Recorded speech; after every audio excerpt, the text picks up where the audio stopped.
You are also the CEO of Monster, and I would love to talk about like, so you've been doing this production thing for a long time, mixing at Yep. at that point. How did you get into the I guess the software side of things, and what Yeah, was great that question. look like for you?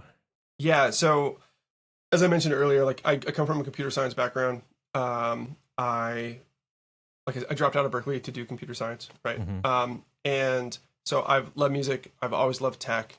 I've just always been a big nerd. Even the way I approach recording, Hmm.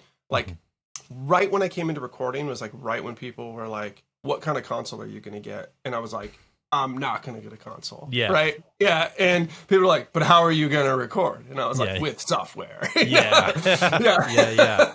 exactly. um, so, so coming from like a more software slant of things, Sure. I've had that in the back of my, as my career evolved, I evolved into a mastering engineer, started getting way Hmm. more comfortable with mastering. I remember like early on, mastering counterparts and ceremony and mastering a bunch of records for Bridge 9 records and like all this Hmm. stuff and starting to feel more confident in that world and, taking on mastering as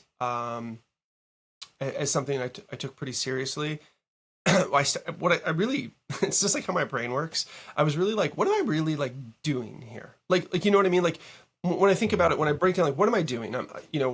We're mastering. Yes, there's like an art to it, like the black art of mastering, but it's a lot of science, right? It's a lot of Yeah. reductive science. It's a lot of okay, here's where we're starting. What are my variables? What's the overall dynamic structure of this song look like? What is the overall like sonic shape of this song looks like by and large, right?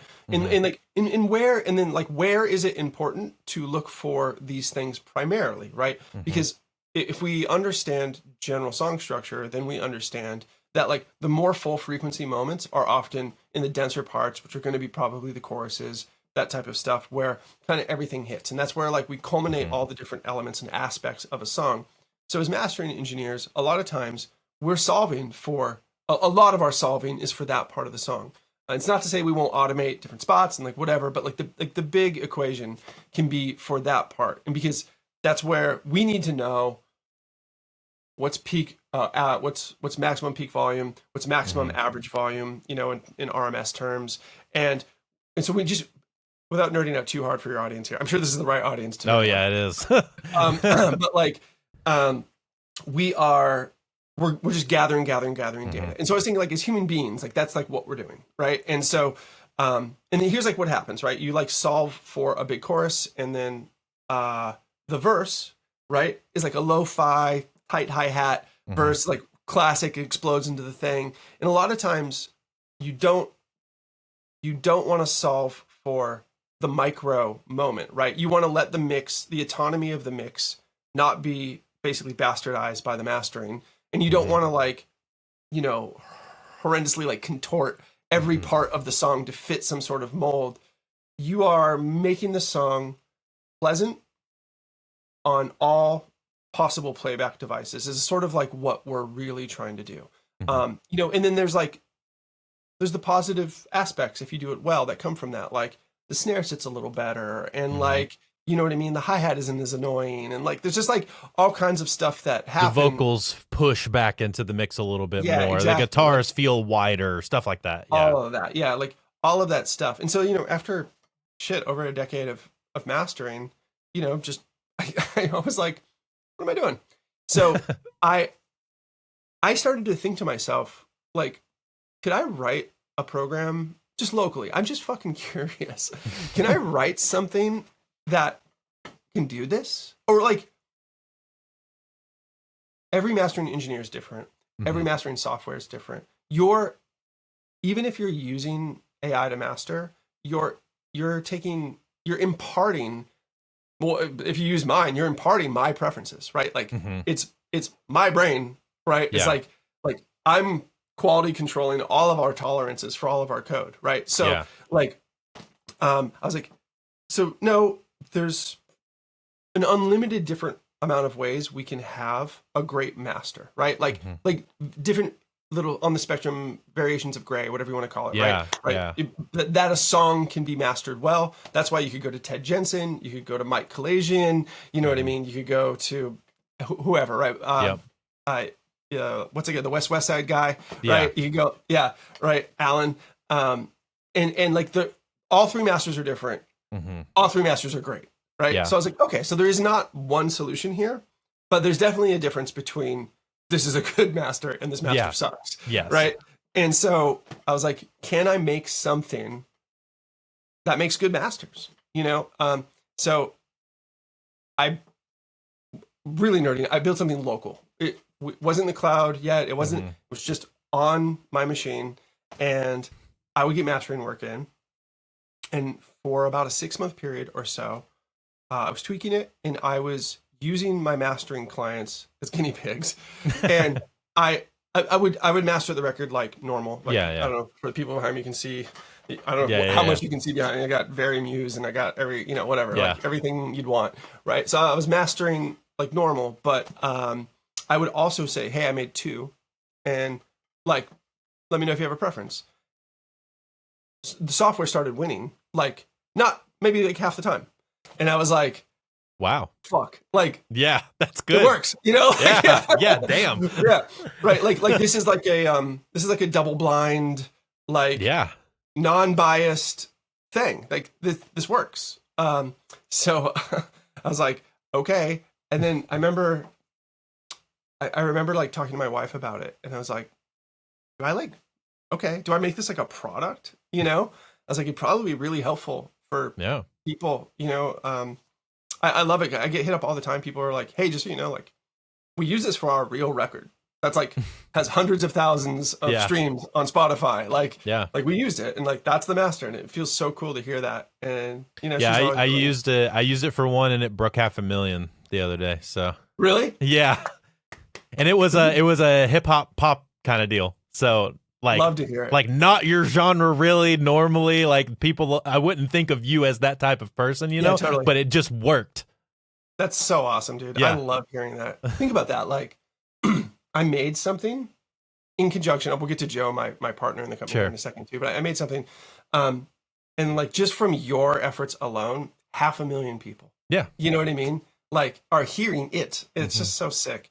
I fucking love that. Anyway, moving on. So I start interviewing developers. So I'm not like a front end web, because it's just like, it's like being into computer science doesn't mean that you're a master of every discipline inside, right? It is a, I would argue, computer science is the black hole, whereas mastering is the black hole of the music industry. Like plug-in development is like a very similar black hole of like, I don't understand anything about what's going on here with this. Well, to be fair, there's a lot to understand. So it's completely fair. So I'm interviewing.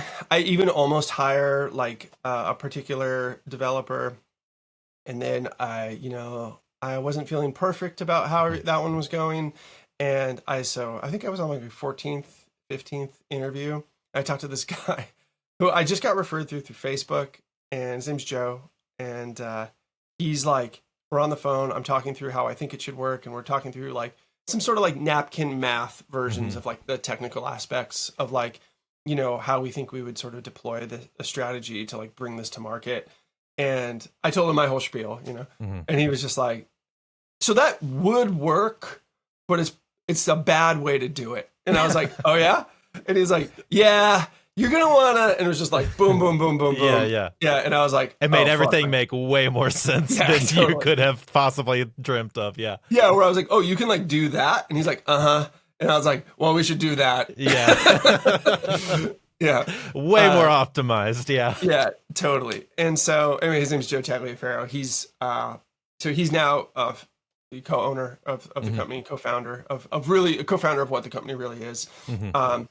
He's also a developer over at Reddit. He's a super, super talented guy. And he helped me bring this to market. And I mean, I don't know. I know we've mastered over 250,000 songs now. It's crazy. And it's just awesome. I encourage everyone to give it a try. Obviously, like, you've used it with some success yourself. And, it's just a great tool. I had someone, the guy he's in a band called Single Mothers, but he also has something called the Drew Thompson Project.